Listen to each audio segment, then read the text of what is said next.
so much in our lives is about efficiency. Like we can measure everything now, how many steps we take, how many words we write, and we're being led towards a more, what some people would say is like an efficient way of being. And I think that may make sense some of the time, but it doesn't make sense all of the time.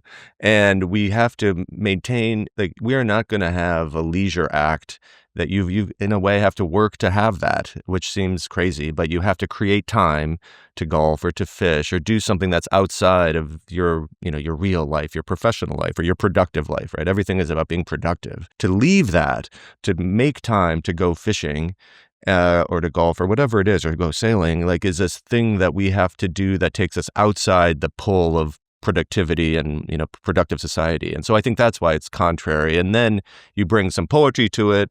And I think that's an important thing to nourish. I think it's not going to happen if we don't make an effort for it. And I think that these things are worth that effort.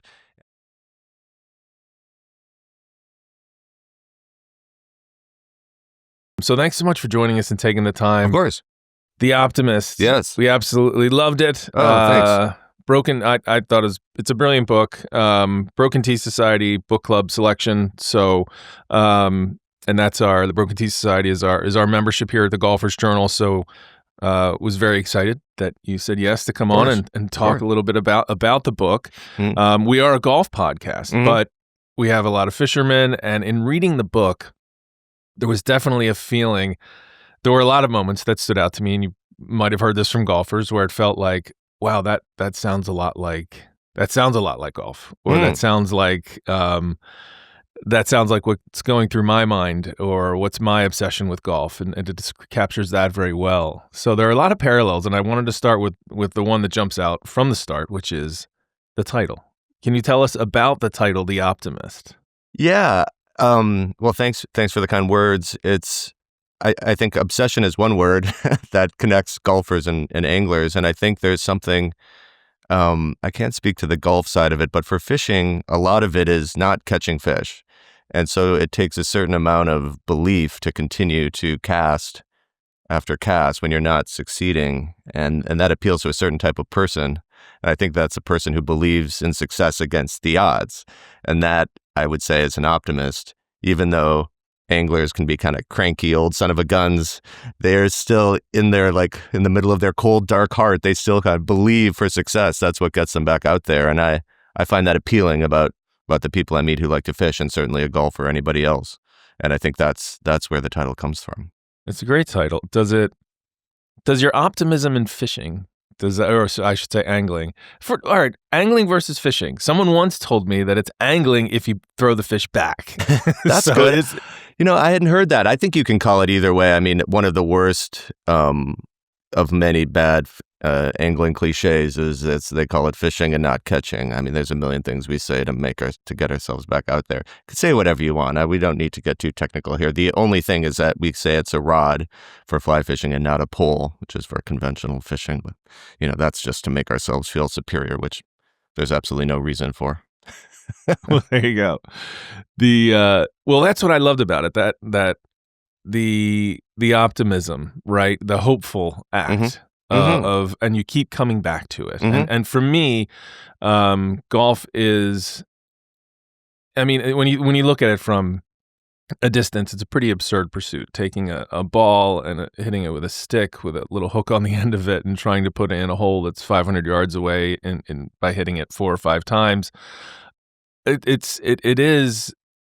There's the hopeful act in golf every time that you stand over a ball, that this is the time that it's actually going to go right and it's going to work, and it rarely does. The ball almost never behaves the way you expect it to, or hope that it will. Sure. But that optimism and that faith, that hope, that, like, there's a great David Owen, a wonderful golf writer, has a line, maybe someday I'll play my usual game. And there's like the optimism in that, and the hope in that. So I really did relate to this idea of all the things that go into angling and are even behind angling that might even not be about actually catching a fish. Yeah, I think there's something about fly fishing and golf that they're difficult, right? You have to learn it, and it takes a long time to get better. And I think that steep learning curve, it makes it hard when you're beginning, even though you still fall in love with the sport, but you improve over, I mean, decades we're talking about, not just years. Yeah. And I think that is really satisfying. I think that you see over time that you can do something that you couldn't do before, whether it's get your drive in the fairway or make the cast that you want to do. And you can still do the things correctly and still get unlucky. I like that about it too. And I think that I think certain people are drawn to the fact that they can improve, and they want to improve and measure themselves against their former self over time. And I think that that's a good thing to do. I mean, I look back at what I did when I started fishing in Montana, and I just was making very comical mistakes. I'm quite honest about that in all my writing. I don't think you can really write about fishing if you're not honest about some of the shortcomings that you have, or at least I try to do that. And I think that then you live with that and try to move beyond it, and there's always something you can continue to improve on. I think when I watch golf, I think there's a certain sympathy with these incredible athletes who still sometimes struggle. I mean, that's part of what makes the sport profound in a way.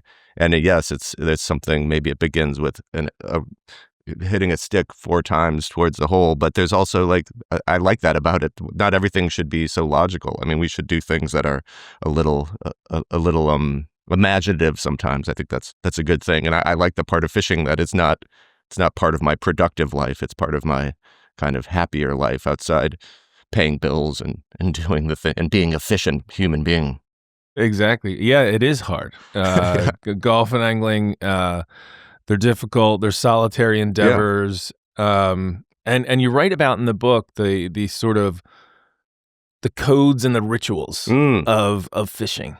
And I wonder, and I was thinking the same thing about golf. And I wonder what kind of barrier to entry they create, right? So on the golf side, it's like I've been playing since I was a kid, so I assume that somebody knows, okay, this is, you go here, you don't go there, you put your bag here, you don't leave your bag there. Yeah. You meet when you walk into a new place, you do this, you don't do that.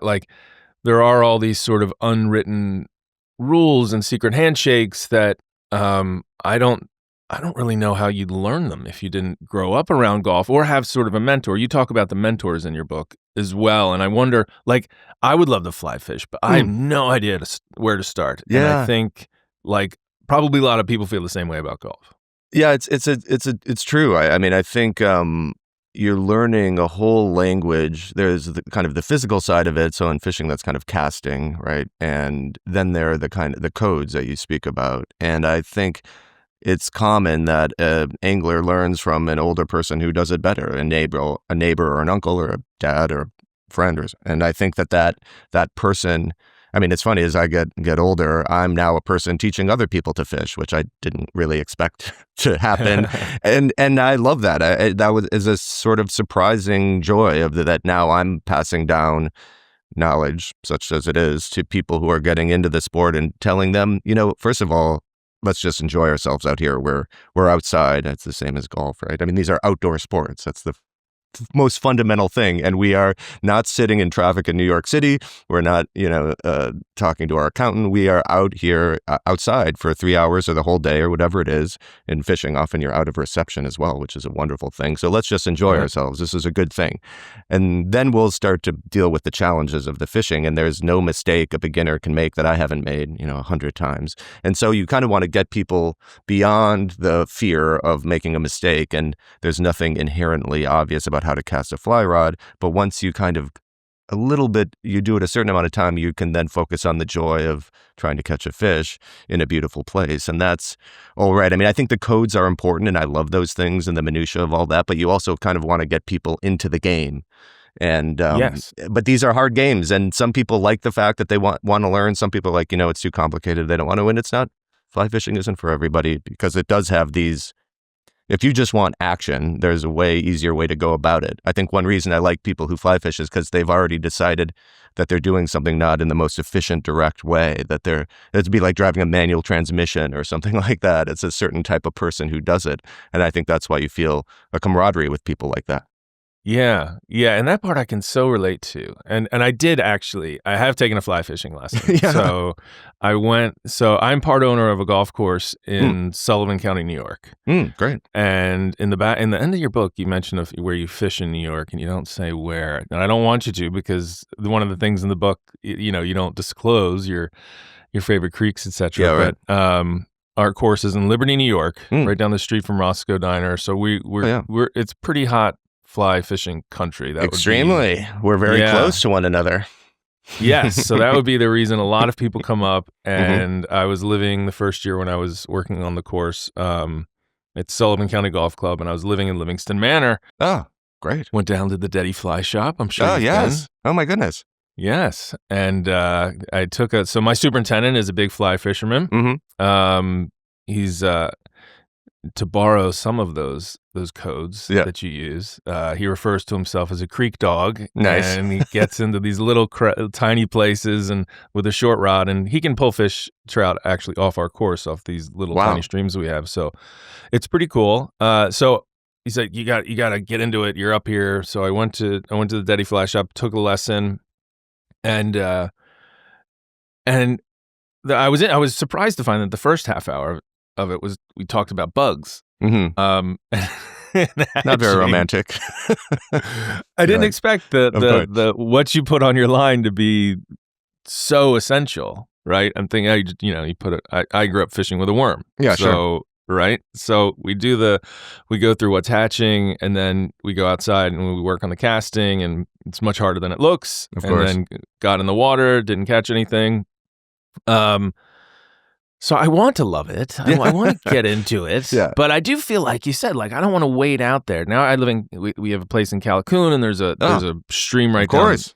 the road, and it's Yeah. like, man, I could just go there. But like, okay, what if the temperature's wrong? What if I'm doing it wrong? What if there's a guy upstream from me? I'll freak out. Like, I don't want to mess up. Like there's an anxiety there. It's really true, all that you're saying. Nothing's going to make someone's eyes glaze over than when they're having the life cycle of a mayfly explained to them, and they're like, "Wait, I want a rivers runs through it experience. I want to be like, Brad Pitt. I don't really want to know what a larva is or a pupa or whatever." I mean, it's you're in the right spot. The best way to go, I always talk to people about getting into the sport. Go with a guide. Deddy's a perfect place to do it. I think when you see the sport practice the way it began, so on like the chalk streams of England, so it was a very genteel sport, and you would cast from the bank, imitating large flies that are hatching, hundreds of them all over the water, and fish would be rising to eat them. You would see this happening, fish coming to the surface and eating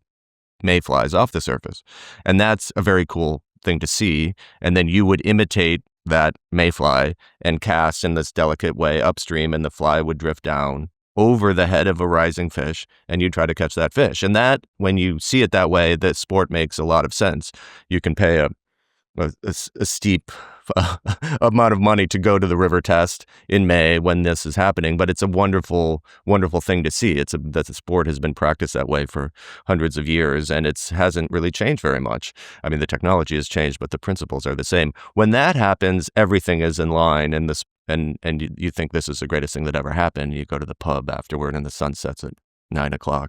Everything up until then is a struggle, and I think when you want to get somebody to the point where they're casting a fly. I mean, a guide can help you, and you don't have to deal with all. They just can make the decisions for you, which you kind of want to know the broad principles, but he can help you with the specifics. But yeah, I mean, it is a daunting thing. I think that's why, like, Yvon Chouinard, head of Patagonia, is trying to get people into Tenkara and other simpler ways to get people started in the sport. But, someone's going to want it complicated. Someone's going to want it simple. It takes a little while. I mean, you're in the right spot, though. I mean, Livingston Manor is great. Roscoe's great. I go there all the time. And that's in the Catskills for people who don't know. And that's Yes. kind of where East Coast fly fishing in America began, and where the sport really in this country took over. And it's still a great place. And then, it kind of expanded into Montana and the Western rivers, which we also associate with the sport. All fantastic. The Fly Fishing Hall of Fame. Yeah, it's right there. Right there. So if anyone's Curiously, coming my name is not on there. I don't know, not holding my breath on that one. I will. when I I visit, don't, I will do you make. get a vote? Maybe that would I help. may now as a member of Yeah. the Chamber of Commerce. Exactly. We will work on that. But I love that chapter in the book when Yeah. you go to England, because it was very reminiscent of me as, like, say, or a golfer going to Scotland. Of course. Right? Like going to the home of golf, Yeah. going to the home where it began, and seeing how they do it, the same, but then a little bit different. Of course. So that was, and the reverence that they have for it. How your guide in that chapter really feels like this kind of like wise Scottish caddy. Yeah. I mean, he's this English fishing Right. guide, and there was that really felt like, my first times going visiting Scotland. I thought that was really special. I love my good friend is an obsessive golfer, and I love hearing him talk about going to Scotland, which is his kind of favorite trip of the year. And I think there are a lot of parallels about, I mean, if we just take for granted that people have fished some and golf some, then these trips that you take is just a wonderful way to enjoy the sport. It becomes an annual tradition. You see your friends, you see another country, you can kind of measure yourself against the previous year. It's a way to build this up. And I think, as I get older, I love these annual trips I do with my friends, and you can, it becomes a highlight of the year, and really a way to enjoy how this sport is practiced, but also just the time you have with your friends. And I think when I see, if I get to Scotland to fish and I see a bunch of, golf bags coming off the airplane, I'm like, okay, these guys are doing it too, and they're all in a good mood. It's a wonderful thing to see. I feel close to people who do that. And even if I see on the Metro North, I'm going to, to go fishing, and I see guys with their golf bags, and I know that they got up early or did something insane to do that. And I'm like, yeah, my books are about an obsession or a feeling to do something, because I'm attracted to people who have those strong feelings too, and do things that they know are like ridiculous, like to get up at 4 a.m. to do this before work or whatever it is. I mean, I find a connectivity with that feeling, regardless of if the person's obsessed with sailing or cooking or golf or whatever else it is. And I hope my books can connect with people beyond the angling part of it. I try to write for a broader audience who don't care so much about the life cycle of a mayfly. David, if I've said that, if you substitute angling and mayflies for golf, I've said the same thing so many times. I so relate to you in that regard, and that's what I really appreciated about the book. I mean, a lot of things, but as someone who writes golf books, not wanting them to be described as golf books, sure, because they are about other things. They're about golf is, for me, and I imagine, or I wonder if you feel the same way. Golf is a great backdrop and a great way to write about people and places, and to poke around at these big questions of why people do the things that they do. Golf in itself, it gives you some drama, it gives you moments, it gives you this, that, and the other. But if your story's just about this is how far I hit a 5-iron, I'm not that interested in that. No, right? I mean, I always joke that I'm contractually obligated to say the book is not just about fishing. If it was my agent, he would say it's about life. I don't want to go that far, but yeah, I mean, if some people will never, it's just about reading. If a book is about sailing, I don't know, across the Atlantic, they're like, oh, I'm not interested in sailing. I'm like, well, it's probably not just about that thing. Or, if it's about an obsessive chef, you're like, well, I don't care about French cooking. It's not really about that, is it? And, some people will never get over that. And the rest of us can enjoy books on all sorts of things. I mean, one of my favorite books on sports is called Laughing in the Hills. It's about horse racing. But of course, it's, within 10 pages, it's about a point in a man's life and what he's doing, and it's a different deal altogether. Having said that, when I get to write for a fishing magazine like Atlantic Salmon Journal, then I can go right into the crazy stuff, because I know the people reading that are, obsessive salmon anglers, so I don't have to waste any time or take any time to kind of set the scene, because these guys are completely insane like me. Yeah, exactly. Right? So when you're writing a book like The Optimist, where, I mean, how much do you take into account audience, and then how deep you can go on, all right, do I totally nerd out on fishing? Is it story? You have these sections in the book that give some sort of advice, which I found really helpful for the day when I do take up angling full time. Yeah. So are you trying to strike that balance? It's something that I have to think about a lot, and I'll get pointed out moments from an editor that says, all right, I don't golf, I don't know what this means, that kind of stuff. How is that process for you? Well, it's a good question because it's a very important issue. I think I try to set the scene and explain what's at stake in a moment. And I think that that is like, okay, so why is it hard to make this cast? Or why am I nervous? Or why is this a rare situation? Or why is this fish, which is called a permit, that most people haven't heard of? Why are people traveling? Yes. And it's like the most nervous they've ever been in their lives, or since they tried to get their driver's license test or something when they were 16. I don't know.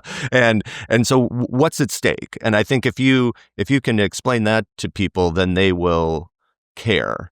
And then you have to have some details. I think people, when they read, they do want to learn things. And if you say, well, casting 60 feet into the wind is hard, or, making this golf shot didn't land on, it's a very small green, or it's near the water, whatever it is, you need to explain like why you're nervous or why it's hard. And then, in many cases, I fail or come up short. And then you try to be open and honest about what you're feeling. I think if you can convey the emotion of something that's real, and people can connect to it, and then you layer that in with details that people who've done it more can appreciate or understand. And also, but the general reader wants to learn. I want to learn about, a different type of saddle on a horse, or I was actually just in Kentucky, and the people who know a lot about horses were telling me things I'd never noticed, angles of the horse's legs, or why a certain horse would be good for turf versus dirt. Like, I wanted to learn those things. It didn't turn me off at all. And so some of the technical language was really exciting to me. And I think certain people are curious about that, but you still need to have that fundamental, like, whatever, why it's hard to cook, how much you see the water on the 16th hole at the Masters or something, and when you understand that, you're like, oh my God, that's there, or whatever. Often in golf tournaments, they're like, you can't even see the green, and you're like, whoo, that's exciting, and you've got to trust your distance or whatever. And even though I don't golf, I can, like, that makes me nervous, and I've never even done it. So you mentioned, I do want to talk about a connection you do have to golf, but you mentioned permit. And my master's hat. Well, there you go. You got your master's hat. I was at Abaco in the Bahamas, and on the day Darren Clark, who's a famous golfer, won the Open Championship, the day he caught his first permit. Excellent. And the whole place was abuzz. Excellent. Like, it was bigger. I don't want to speak for him, but I felt like it was bigger than winning a major championship. The excitement and the awe of, what do they call it, the Black Devil or something? I don't know, like this fish you can't catch. He caught the silver ghost. The silver ghost. It was something else. That's a great story. I mean, I know that he's a serious angler. A lot of golfers are. I mean, they're especially saltwater anglers because they're in Florida, or they're in a place near where the certain types of the flats are and certain fish are, and it's also a sport they can do without any much wear and tear on their bodies. Right. It's permit is like a perfect example though of like how, I mean, traditionally fish for trout and salmon, sort of in England and America, that kind of made sense, but then that wasn't enough. We had to like find more fish, harder fish to catch, fish that the tackle isn't quite designed for. And then you go out to do this thing, and the permit isn't even if you see a salmon, that's a beautiful fish. I think anyone can understand it's, the king of fish. If you see a permit, it may not strike you quite as romantic if it was, mounted on a wall, which you shouldn't do. But if it was, you wouldn't be like, oh, that's really impressive. And of course, it, brings grown men to tears when they catch one, and they've already had major success in golf and life, but that's like the hardest thing they've done. I caught one and I was like, I'm done with this. I can't handle it. It's too much for me. At some point, I'm like, shouldn't I be enjoying myself here? This is like, why am I like having intense anxiety when I'm supposed to be relaxing? Yeah, that sounds a lot like golf. You set these new challenges for yourself. I mean, I think that's part of it. I think sometimes you can just relax and enjoy the company of your friends and where you are, but you do, you want to test yourself. And I think that's a natural thing. I mean, but you want to find the right amount of that. Sometimes I'm like, this is so ridiculous. I was just in Iceland. The wind was crazy. The rain was crazy. I'm like, this is like an insane way to spend time. It was still really fun because it was so beautiful and the fish are wonderful, but it was like, this is for like the highest level of angler, which I still have a long way off for myself, but most of the time it should be a little bit easier, but just that right balance. I think that's what we're searching for in a way. It's like, when is it like hard enough that you feel good when you accomplish something? I think that changes as you get older and you have more experience. And I'm very interested in that point. Yes, it keeps moving, Yeah, right? exactly. And that's certainly, I don't want to keep rehashing all the similarities, but No, that's no, certainly, you keep moving the goalpost as a yeah, golfer where, it's breaking 90, breaking 80, then it's and you can't solve it, you can't fix it, you can't master it. And that's or else all the fish would just be jumping of into your course. net, Well, and and it just also doesn't go that way. I mean, I'm getting excited about thinking of these things. It's like going to Scotland and golfing there, that's like a whole new set of challenges if you're link style golfing. And I think Right. like the same way if you just trout fish in the Catskills and then you finally go to the saltwater, that's a whole new set of challenges. Mhm. And then you just say, okay, well now I want to go salmon fishing and get into that. And that's a new, and I think that can be great. And a certain person will be just like, no, I want to play my home course. It's right here. Why do I need to go halfway across the world or whatever? And another person's like, oh wait, I like this new, still the stuff I've learned that makes sense on my home course, but now I'm trying it on a link style course, or what my trout fishing principles, now trying it on bonefish in the Bahamas. Like and of course, then we have to start over and learn new things. And that's great. I think as we get older, if we still have the capacity to learn and be curious is good. And if you succeed and catch a permit or birdie at St. Andrews, I mean, now Yeah. this is great stuff here. It sure is. You're talking like a golfer. No, I mean, I'm I like very, it. I mean, I'm very, like, I feel a lot of sympathy. I don't know if this happens to you though. I mean, when you golf a lot now, you're like, God, do I really want to get into fishing at a certain point in my life? Or friends who are like wing shooters, like, oh, just come with us. I'm like, oh man, I've already like spent so much time fishing and doing crazy stuff that now am I going to now start this new thing with a new learning curve? And I mean, for me, I just can enjoy the Masters and that's the Open, and that gives me a great pleasure. Yeah, the obsession. How much obsession can one life Yeah, hold? And exactly. so I've kind of maxed out myself Yeah, as well, which is probably my resistance to fishing as much sure. as Sean. But yes, you're not a golfer, but you do have an affection for the Oh Masters, my God, and you've written obsessed. about it. Tell us about that. Why Well, is it special to you? the Masters is just such a wonderful. I mean, it touches on other themes we've discussed here. Not to be too clinical about it, but it's an annual tradition. It's in the same place. We have these memories from this place. Because of the way they've produced it for television, it's just an absolute delight to watch. Everybody listening to this probably knows no ads, same voices, no stupid, oh, it's coming up tonight on CBS. It's just they keep it nice and, it's just wonderful to watch and to be part of it. And then I just enjoy it's the beginning of spring. I like, Vern Lundquist on 16. Oh, I know he just retired, but it just is fun to me. And so the drama's there. Everybody remembers all sorts of shots. And then finally, I was lucky enough to go, which was just sort of an absurdly wild situation. And then you get to see these places in person that you've only seen on television. And everyone says, the elevation on one, you can't believe it till you see it. And I'm like, oh my God, that's real. Or like you turn around on 16 and they're just driving on 17 right there. And you're like, that really is right turning around. Or the roars on 15. And I mean, it's so fun to be there and everyone's in a good mood. No one's on their phone. And you think this is a good way to be. A lot of things are coming together here in a nice way. No doubt, that's the best part. I Yeah. think the collective mood of however many thousand people are on property, everyone's happy to be there. They feel lucky. They Hmm. feel fortunate. They're pretty much on their best behavior Yeah. because they want to have fun, but they certainly don't want to screw up to Of where they're, course. you know what I mean? So Yeah, there's no, like no, there's absolutely. a healthy nervousness Yes. of not being an idiot, Well said. which I wish we all carried with us Oh, I all the know. time. I know. Yeah, those guys Yeah. could run a lot of things and it would probably improve it. Yeah, no doubt about it. So, And these are powerful people who are afraid slightly, or having right? the healthy Yeah. nervousness. These are not like teenage boys. These are like, titans of industry or, who even knows what strings they pull to get in there that day. And then they Right. still kind of are acting like they don't want to break their curfew or whatever. Totally. Yeah, they have the sacred badge Yeah. and they don't want it to be revoked. So it's it's this wonderful privilege and tradition that Mm, that we do get to celebrate, and that it comes early in the year mm. and reminds us all that golf and spring, etc. are Yeah. coming. It's wonderful. But golf and angling, one of the things that as I'm reading early in the book that jump out to me about what, as you say, what's at stake, Mm. right? And what's important about these really kind of silly things that we do and invest so much time and energy into them. and you call it, but it's the contrary act. Mm. And to me, thinking about golf that way made it feel more important in Uh, in my life yeah. and more important to do. What does the contrary act mean to you?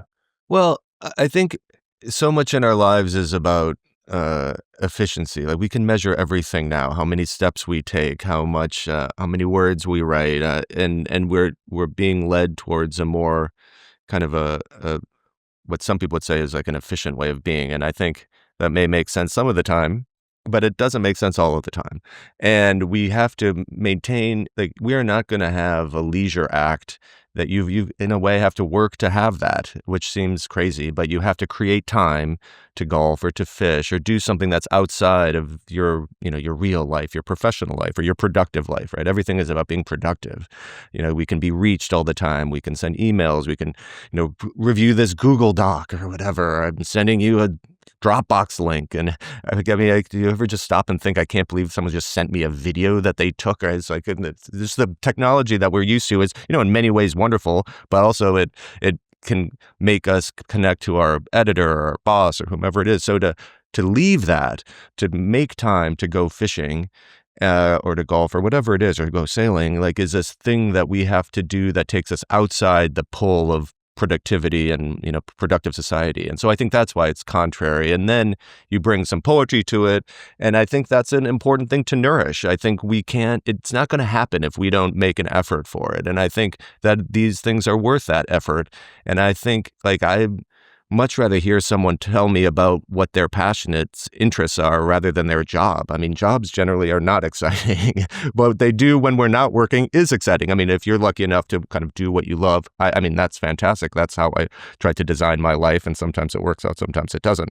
But for the most part, like, people need to make an effort to do the things that they care about. And I want to celebrate those people and those things. And I'm all for it. I think if someone wants to drive a motorcycle from here to Marfa and go look at art in the desert, like, I understand what that person's doing. Or if somebody wants to tour with a band for a few weeks, even if I don't like the band, like, I understand that impulse.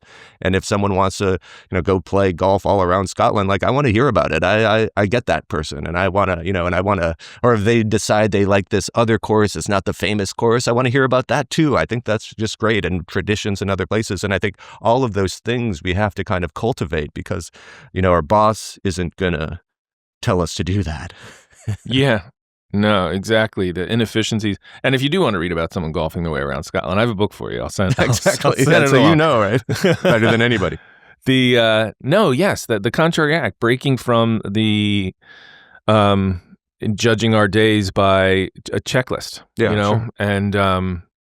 And when we can escape from that, how sort of healthy and reinvigorating that can feel, and how important it is. The book was a wonderful reminder about that, and I really appreciated it. And Thanks, what John. I actually appreciated the most in your book was when your editor sent you an email and you're about to lose your signal and you're supposed to go fishing and you need to send corrections in, because I was just like, because typos in the first edition. Yeah. I related to that in so many levels. One, typos in the first edition. I'm glad I'm not the only one. Of course. And also the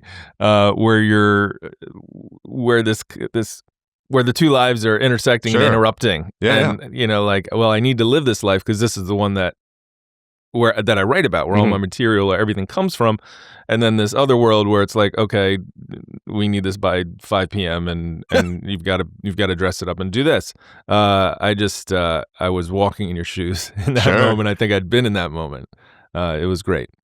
Well, it's funny being in Scotland, because I know it has a place in your heart, like, that we sometimes see a different relationship to kind of leisure or golf or fishing in England and Scotland, or even Europe in general. Like, it's a little more relaxed sometimes, which is nice. I mean, listen, I'm all for, like,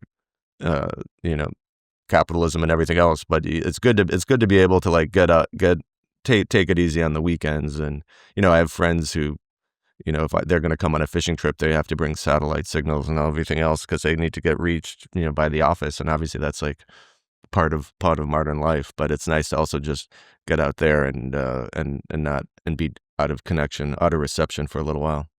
You're absolutely right. I think leisure in Europe is they're much better at it Yeah, exactly. than we are. And I'm not judging if that's Yeah, better no, or no. worse. It is different. And my wife would work in her former corporate life. She'd be doing deals in London and elsewhere, and she'd always be like, "Man, I'll tell you, like, no one after 5 o'clock will pick up the phone, and no one on the weekend will return a damn email." Yeah, and right. it was frustrating to her because over Right. here, of course, lawyers in Manhattan, they're working through the whatever, and and now I found that we run golf tours for folks over there, and it's like, if you want to book something, you better call between 10 and 4.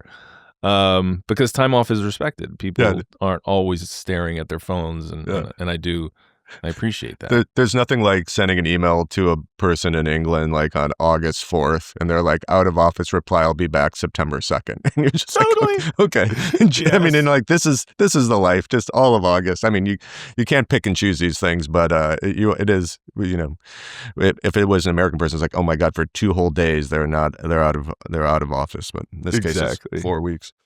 Yeah, I'm on gardening leave or whatever. It's like, I'm off. I love that. Good for them. So the contrary act, but another thing I wanted to mention in your book that I really loved was one of the things that angling provides, or it hints at, is the illusion of control. Where if you get better, if you read more, if you work at it more, if you maybe spend a little more money, if you research something more, you can get it, right? Yes. And you can grab it. Yes. And that, to me, I'm like, whoa, that is the golfing life of if I take another lesson, if I buy the different driver, if I read this book, if I watch this video, I can master this. I can get it. And so that wonderful, it's an illusion. It's a 3-card monte. We're not going to get it. But the idea that we might, it's incredibly powerful, and we still keep chasing it. What does that say about, I don't know, us? I think it's the greatest point. That's why, like, every time Larry David in the Curb Your Enthusiasm talking about like a golf tip or issue with the swing, or a guy fixes swing, like, I would just start laughing. And I think when something is hard and outside of our control, the ultimate part of it is outside our control, getting a fish to take something, or the actual flight of a golf ball once it lands. Like, then we want to control everything we can within we want as much knowledge and as much control as we can get, because ultimately we're at the mercy of some outside force. And so it's very funny in salmon fishing, because some people, Atlantic salmon that swim up the river are not actually eating. They don't eat while they go upriver to spawn. So there's very much discussion about what fly they take and why. And one type of person is like, oh, well, they don't eat, it doesn't matter. And another type of person is going to have 1,000 flies to pick between and keep changing them. And there's just different approaches to this moment where this activity where you don't have complete control. So I think the opposite of this would be like baking, or something where you can like measure every single thing and perfect it. And that certain type of person likes to bake, and a certain type of person likes to grill and sort of see what happens and keep turning it around. And I think a person, like, if you turn yourself over to golf or fishing, you are giving up a huge amount of control. And that day that Darren Clark was out there in Abaco, he could have done everything right, and that permit could not take the fit. And so that's the moment where you turn to the guide. If you're with the guide, you're like, what did I do wrong? Tell me, explain this to me. And sometimes they just have to say, it was nothing you did. Sometimes they're lying, of course, but sometimes they're not. And I think that's it's logical to want to learn more and to have technical, get new rods and lines and flies and leaders, or in the golf case, you can, dial in your clubs and everything else, and go out and have Titleist, whatever, measure you up. I mean, that's like, I totally get this, I'm sure, but then I know people are just like, all you need is a rod and a reel. I mean, I am outfished by my friend Markley, who has, Chinese made rods that cost $49, and he can fish better than a guy with a $1,000 rod, and it doesn't really matter. Though I don't advise anybody to go get those rods, but unless you're truly great. And I'm sure somebody can like play with their old set of clubs and shoot very well because they just have the principles down. But there's always going to be a desire for more knowledge and to give yourself some edge, even if it's illusory. And I think it's better to know that a lot of these things aren't really going to help you, but the impulse remains the same. The impulse does remain the same. Yeah. It does. Yeah, because what if? Of course. I What mean, if it did? yeah, I mean, that's the moment that's cost people a lot of money when they're in a fly shop about to head out, where they're like, maybe this is the fly that changes it all. Do I want to not have it? Or is this line Exactly. slightly better? Could it, if I catch that permit, it's worth however much, it's priceless. So of course, then I get 8,000 of the same thing, or only slight variations. End up using the Exactly. first one I had. No, that's me in a pro shop for Yeah, sure. exactly. So there were a number of lines and I love those parts in the book where you kind of go down the equipment rabbit hole and you talk about laying out your car a Yeah, certain sure. way and organizing. And I'm like, oh my gosh, this is like me planning for a trip and organizing my golf bag. Like you Yes. just do all these things. Like the game, there's this pastime, or there are these pastimes around the pastime. Sure. That are very compelling and take up a lot of our time and we really indulge ourselves in. And so there was a real kinship there with golf, it felt like. And there were some lines in the book that I said, I wish that this had come from these would be great lines that I wish I'd written in a golf book. And one was, even when nothing seems to be happening, something is happening. And I was like, oh, that sounds like golf to me. And we've just found incredibly relatable, but you're talking about it certainly, with angling. Well, I think one of the things about fishing that people who don't do it don't grasp right away is they're focused on like the moment where you catch a fish. Yes. And unfortunately, social media contributes to that because now you can watch all these insane videos of guys fighting fish and landing them. And you think it would just be like highlights of a soccer match where you only watch the goals. Like the poignance of soccer, or the way it is that the match is 90 minutes and there's one goal. And so the intensity and the suspense of the 90 minutes makes the goal this incredible release. If all you do is watch goal after goal, it's just a sugar high. And when you're fishing, yes, like the point is to catch a fish, but to me, the experience is so much more than that. It's the anticipation. That's where you're like texting your friends about what to get, what the weather is like in Argentina, or, weeks before, just like in crazy people and deciding and sending people eBay links. I think you need this old jacket. It's going to look great. Or we need this reel. Do I need it? Yes, of course you need it. This all happens like after 11 at night, like when people's significant others have gone to bed and you're just doing crazy stuff online. But that's really fun. Looking forward to it, and then the first day you kind of getting ready. But then when you're on the water, you're in this place that if you enjoy it, the fishing, it's not, of course you want to catch the fish, and that's like the ultimate goal. But the whole part is, you're observing what's happening. If you're fished quite a bit, you're looking for clues. I mean, often really good anglers, when you go out with them the first time, they don't just start casting. They're looking carefully at what's going on around them, looking for things about insects. That's why they're teaching you that stuff. And that whole part, if you can enjoy all of that, like we've got a lot in common, and I think probably that's the same. I mean, and I think the major difference between golf and fishing is in golf, you're keeping score and there's a number. I mean, there is a number when you're fishing, like how many fish you caught, but you can ignore that more easily than you can in golf, where you're like writing it down. And I think I'm sure people remember their best days where they shot the best, but there may also have been like, I had the best round today, even if my score didn't reflect it. Or for those 9 holes, I maybe wasn't missing the putt, but I just enjoyed how I was feeling that day at that time. And I can sympathize with that person, and it shouldn't be all about catching that one fish or hitting that one putt. And if you focus so much on that, you're maybe limiting yourself a little bit. I can't really speak about the golf, but the fishing, if a fish breaks off or if you miss it, that's part of the bigger game. And that will never go away either, Yeah, no, that's well said about golf for sure. I think, as you said, out on the river, taking in all these other elements. And so if someone watched golf for the first time, they think it's all about just all that happens is you hit these shots, and everything in between that is just waiting time or wasted time. And if you play golf, you know that that time between shots can be, in your mind at least, the loudest time.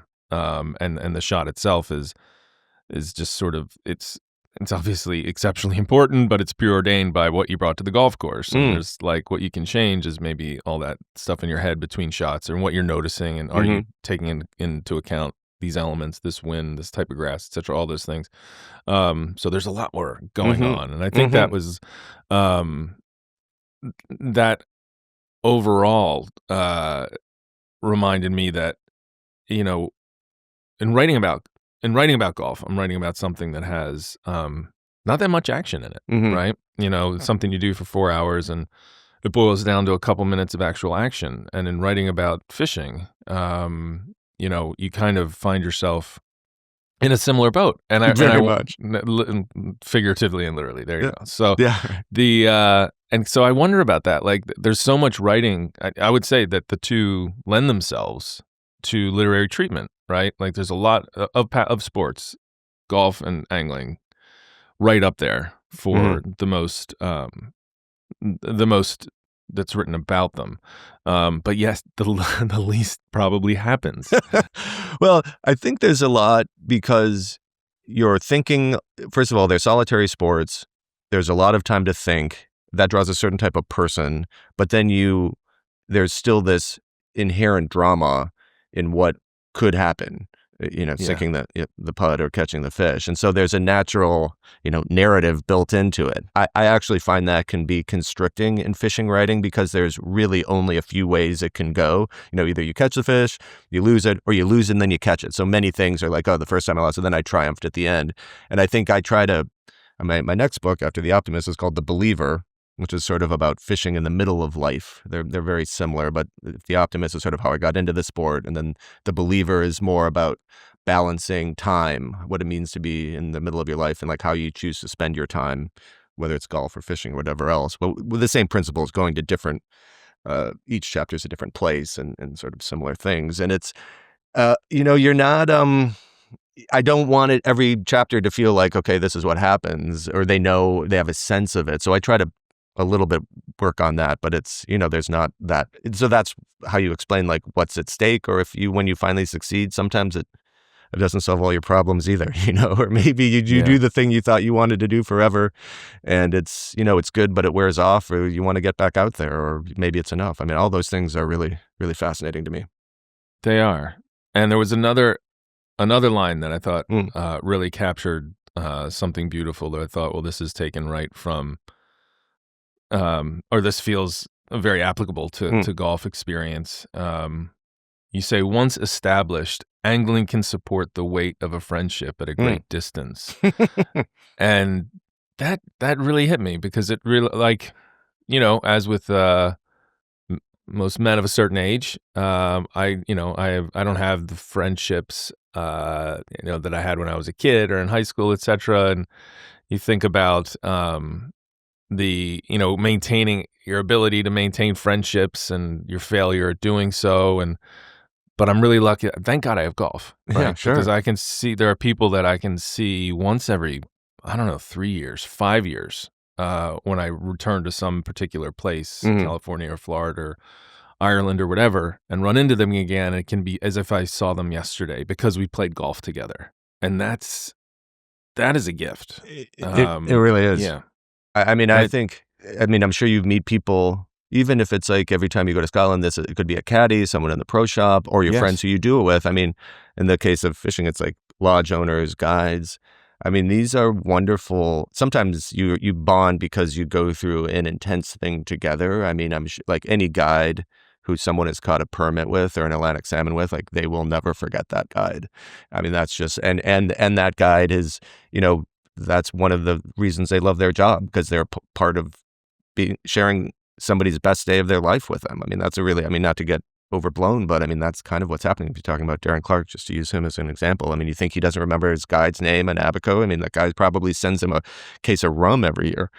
But I also think that it's really true that these. So I like, go to Patagonia every year with some friends, and it's like, these guys have to chisel out that time, and it's a real commitment, and you got to, fly to Buenos Aires and convince your wife and all that stuff that everybody has to do, and it's like, yeah, it's a drag, but to do that part of it sometimes. But once you're there, it's just it's a great time, and we kind of, you have these special weeks with your friends, and it's almost like you're more yourself at that time, or you can live in a certain way, in a freer sense, away from everything else, even if it's just maybe it's only a few days, but it's nice to have that, and to be able to share that with friends as we get older is a really great gift. It is, because it's like, okay, we don't share Christmas cards. We don't, I Right. don't call. I'm not a call to check in guy. Yeah. Maybe I should be. But if we get out to play golf again, we'll pick up right where we left off. And I'm sure that's the same way when you get back out Sure. on the water with somebody. Absolutely. Yeah, Yeah. and that's wonderful. The a line, one more line. Okay, great. No, great to hear. I'm glad it connects. Do you prize artistry or results? A question that you pose in the book. Do you prize artistry or results? And that, to me, speaks to the same line, at least in regards to technology and equipment, and even an approach and psychology that people bring to golf. There are a lot of folks out there now who enjoy playing, who are playing retro clubs or older technology, or are playing with hickory shafts and old golf balls, because there's an art and beauty to that they appreciate. And then there's others among us who are chasing every inch we can get out of the new technology Yeah, that's available to us. of So that course. debate of like, what is golf? Like, is the artistry and the pureness, or is it more result oriented? They're both golf, but where does one fall on that spectrum? I guess you decide for yourself, and it's the same. It sounded the same for fishing. It's so true. I mean, I have friends who have, bamboo rods that they get from specific makers, and they have so many of them. They have like they pay for them in cash and have it delivered to their friend's house. They smuggle it into their house so their wives don't see. I mean, these are true. There's like obsessive behavior. And I love these questions. I think, if you write about golf and you're now part of the, commentariat about it, and for me, for fishing, like I have a slightly different approach than I would if I was, not that I'm a public citizen, but I have like a voice in these things. So I'm much more open-minded than I would have been. There are going to be people who want results in the most direct way possible, and there are people who want to cast with the same rod their grandfather used. And I understand both of those inclinations. I actually think they change over time. I think it's very natural, at least in fishing, when you start to fish more and more and you start to get better and you really focus and it's actually starting to work and make sense. And then maybe after you hit what might be considered a high water mark, as it were, you step back, you try to do something that's harder, or you set challenges for yourself, or you don't need to catch quite as many fish. You want to catch it a certain way. It's very common for accomplished anglers as they get older to want to cast to a fish they can see. So they're catching fewer fish, but it's the most challenging thing. It's the hardest cast to make, but you see the fish come and take the fly, and that is a really great thing, and that makes sense as your kind of education and skill level evolves. But other people, they still want action, and how can you argue with that? I think golf, what we're talking about, this whole conversation is kind of a way that you understand yourself better, and what you want when you do something. And if you maybe you kept score a certain way when you were young and a different way when you get older, and that completely makes sense. And when I see young guys who are in the height of just craziness, and we call it like dirt bagging, like I get that. I mean, I don't want to like drive out of a car 8 days in a row and never get the smell of wet waders out of there and frogginess and all that. But of course, what else is it? Well, that's what you should be doing when you're 23, and then when you're 50, you want to do it a different way. And I love this question, and I love these, and I'd love it to hear. I mean, talking about someone who's like gets a new set of golf clubs made every year, like I love this stuff. It's crazy. I mean, this is the stuff I love, because it's about like someone seeking improvement, and someone's like, no, our friend shows up every year, has had the same golf clubs since he was in college, and he outshoots us. So I love that. It's like, it's such a great way to understand someone. It And is. yourself, honestly, and ultimately it's yourself that you're learning about. It really is. Yeah. How much do we learn about ourselves through these pastimes, through these endeavors? A lot more than you do in your in other parts of your life, in the check the box parts of your life. There was a question from the Broken Tea Society that asked, how do you account? So from our book club, we asked for some questions from folks who also love the book. How does one account for devoting so much time, effort, care, and resources to an endeavor many think is an absurd waste of time? And in listening to you, I suspect the answer is probably you don't. I don't know. I think there's certain things you're never going to explain to a certain type of person. If someone said, why would I like go to an opera? It's not realistic or something like that. They're singing in Italian, and it's like, okay, it's just not for that person. But for other people, if you go and you feel something that's very true, or you like the emotion you have while you're there, and similarly, like someone else is going to say, well, why would you watch football? It's just guys tackling each other. And I'm like, well, it is in one sense, but it's about other things, or I get some other pleasure of seeing these brilliant athletes perform at the highest level. And fishing, I mean, most people ask me, like, do you eat the fish you catch? Like, answer, no. Do you tie the flies? In my case, no. I already spend so much time on this. And they're like disappointed or something. I'm like, no, really, you're catching it and putting it back. And they're like, they'll never wrap their head around it. I think, the resources and time, like, yeah, if you do the math on that, it can be alarming. I don't recommend ever calculating like how much a salmon trip costs and then dividing the number of salmon you caught by that number. It could be, very distressing. But I also think all of what we've been talking about this whole day, this whole conversation is like a way we enjoy spending time, which is a way we enjoy living, and a way we enjoy being with our friends, and a way I also think these sports, unlike some other sports, like help us understand ourselves better if you let yourself do that. Not everyone needs to be like, what does fishing say about me, or what does golf say about me? But if you want to, it is a way to kind of measure how you enjoy spending time. And a little analysis is good, I think. Or, I mean, I have a real tendency towards that. I think writers do. That's a natural thing. Right. What does this mean? What does it tell us? But I think it can also be pure pleasure. It can, in a way, these pastimes stand up to pure pleasure and analysis. And that, to me, Yes. is a good thing. And it is. It's finding that. Yeah. Right. And as someone, at the Golfers Journal, we're talk about that all the time, like how much we just celebrate that golf's fun. Yeah, exactly. Or you can go down the rabbit hole of the golf is life metaphor. Right. No, of course. I mean, be that's the careful thing. with that one. I mean, I think what it has is like, for something to sustain that amount of interest for like over a century, I think it means that the analysis side is like bears a lot of weight and can handle that. And then the visceral pleasure provides a lot of excitement too. So if you have a bonefish or a permit screaming out on a line, I mean, that is a feeling you'll never forget. Or if you're hooked up to a large Atlantic salmon, or if you see a big brown trout come up and take your fly and you have to wait till it's gone down again before you set the hook. I mean, that is so exciting. And it's that is the physical, visceral pleasures that supports the analysis. You can't have one without the other. Yeah, absolutely. Flushing a 5-iron is it keeps you coming back. Yeah, and gives you to where you do want to analyze what is it about this. Yeah. I will say one other thing that often golfers learn fly fishing very quickly, very well, because golfers, like, the better they are, the quieter their hands are, and that's true with casting.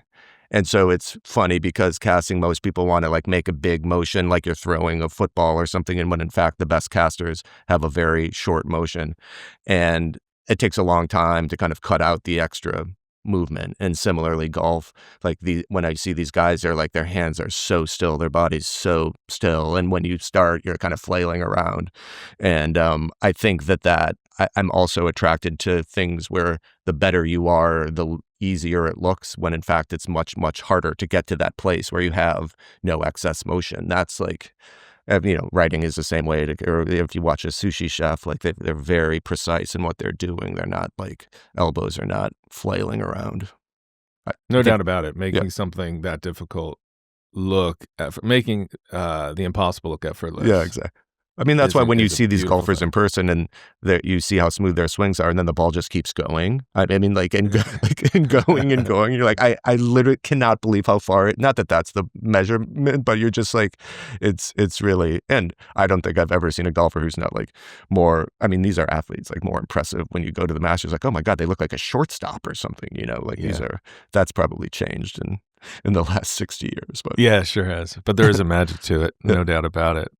David, you've given us so much time. I just want to ask you one more or maybe 2. Yeah, it's been absolutely. Because I'm thinking of a difference between, because we've been comparing golf Yeah. and fishing, and I'm thinking about, so golfers do like to do this thing where we rank all the places that we play. We don't do it too much at the Golfers Journal, but golf courses are famously ranked. What's the best place to go? And so I don't know if anglers do that, or if you would do that for us. Sure do.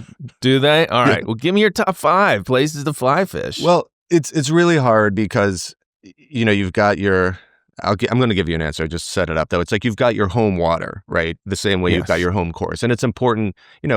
If you're writing about fishing and you're about these far-flung places, like most people aren't sickos like me who are going around a lot, and so it's a little bit like, fantasy land to just say one far-flung place after another. I mean, I love fishing in the Catskills, close to Livingston Manor. That's where I do most of my fishing. That's where I measure the seasons. That's where I'm take my friends. That's where I'm alive. And so I 100% love the Catskills. I think I really encourage anyone to have a connection wherever they live, and it doesn't even have to be trout, which is the traditional fish. It can be whatever, striped bass or smallmouth bass or whatever it is. So that, just to get that out of the way, I love to go to Patagonia. I love I go every January, so it's winter in New York. Fly down to Buenos Aires, which is an amazing place, amazing city that I recommend to anybody, and then I fly down to Patagonia, incredible place, fish with guides, beautiful trout fishing, beautiful landscape, gaucho culture, estancia life, the kind of ranches on, the gorgeous landscape and rivers. So that's just a wonderful place to be. There aren't that many people, but you're also involved in Argentinian hospitality. They're grilling your lunch for you. You eat lunch at 3 or something. The guides are very charismatic. It's a very great way to be. And I think everybody should do that once if they can, and you can, it doesn't just have to be fishing. You can ride horses. You can golf down there. Jack Nicklaus designed course right in San Martin de los Andes, and you can Buenos Aires. So that whole experience and the fact that it's in winter and you're leaving to go to summer there in the Southern Hemisphere is just a wonderful experience. So that is on my top list. I'll do it quickly because I don't want to put anyone to sleep if it's possible. Bone fishing in the flats. I go to a place called Long Island, which is a very rustic place, but Andros would be another place where you're actually wading in the flats, which is there's another thing. I mean, bone fishing. Long Island, not New York. No, Long Island in the Bahamas near Nassau. Wait a second. Yeah, exactly. Yeah. Sorry. It's a place called Dead Man's Key. Really rustic place, but just being in the flats is a wonderful experience. It's just salt water. You're up to your knees, sand, sun, just the elements, the most horizontal place. You're looking at as far as you can see, just beautiful water. Bone fishing. So that's 2. I'm now totally obsessed with Atlantic salmon fishing, which is a real mistake because often you're fishing where the fish aren't. So you could do that. I would just in Iceland, I would say that's probably my favorite place, but Scotland, that's tough because there are fewer salmon than there used to be. So that's 3. Idaho is 4 because my friend Tate is a guide out there, and Silver Creek is near Ketchum, Idaho. I really recommend that. That's a public water, one of the great public fisheries. It was protected by Ernest Hemingway's son, who got his rich friends to buy it. And the Silver Creek Preserve is a really wonderful thing that is a great act of preservation and one of the great places to fish. And I think when a lot of places are private and hard to access, that's one where everyone can go and everyone who loves to fish should go. And finally, nice. I would say in England, the Mayfly Hatch, the River Test, that's where the sport began. Absolute wonderful. You're just kind of standing on the banks in your corduroys like an English gentleman, even if you're not really one. You can pretend to be one for a little while. Amazing. And those places are great. And I think, as I said, you can enjoy the sport anywhere. And I fish in Jamaica Bay next to JFK Airport with planes flying overhead trying to catch striped bass. So you can do it anywhere. It was another great line in the book that I didn't bring up was a moment in the book when you're talking about what do you prefer that in some of the simplest play, or I think it was talking about expense, that like some of the best fly fishing experiences, and the same for golf, some of the best experiences are either the simplest, the cheapest, the most unexpected. So if you're out there doing it, you've got a chance to have a fantastic day. I want to let you go, but I don't want to let you go without asking, because you write about style and you also write about fashion, could you quickly give us the state of golf fashion? What's your take on golf fashion? What Where do you think it's going?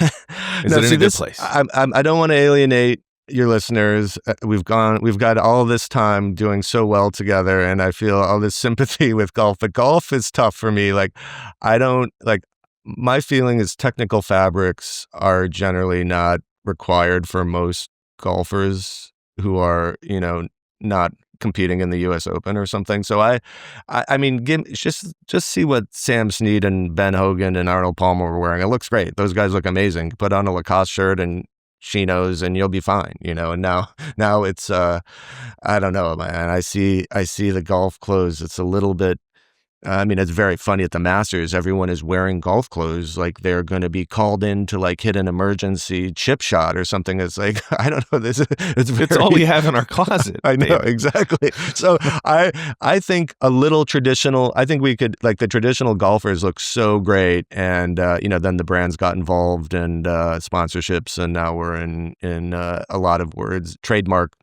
fabrics ending in TEX, and that's usually not a good place to be, but that's my traditional opinion, and but no judgments, of course. No judgments. Yes, traditional classic. You can't go wrong. But and I should say that the same thing is happening in fly fishing. So it's not like I'm absolving it. So like now fly fishermen are dressed like they're going snowboarding. I don't know what happened. Like I have to go on eBay to get old Filson shirts, and just like a khaki shirt that doesn't, I can live without the phrase moisture wicking. I don't know what happened here. This became, and these guys are wearing fishing clothes that are completely absurd. So I put that put us both in that category of like over marketed to. Well, there you go. A lot of categories shared today. Exactly. Between angling and golf. David, I can't thank you enough for the time. The Optimist, brilliant book. The Believer, check it out. You're writing just I've admired it for a long time, so this was a great thrill to get to speak to you and really appreciate it. When you're in Sullivan County, thanks so much, come Tom. on up and hit some balls at the range at Sullivan County Golf Club, exactly. and then I'll get you on the water. Fish. All right, take care. Appreciate it. Thanks for listening, everyone. And if you enjoyed this episode, we strongly encourage you to become a member of the Golfer's Journal, or if you already are, to share it with your friends. As a reader-supported publication, we couldn't do it without you. We also couldn't do it without the help of our partners, and they are Titleist, Scotty Cameron, FootJoy, Holderness & Bourne, Omega, Charles Schwab, and BMW. We'll see you next time on the Golfer's Journal podcast.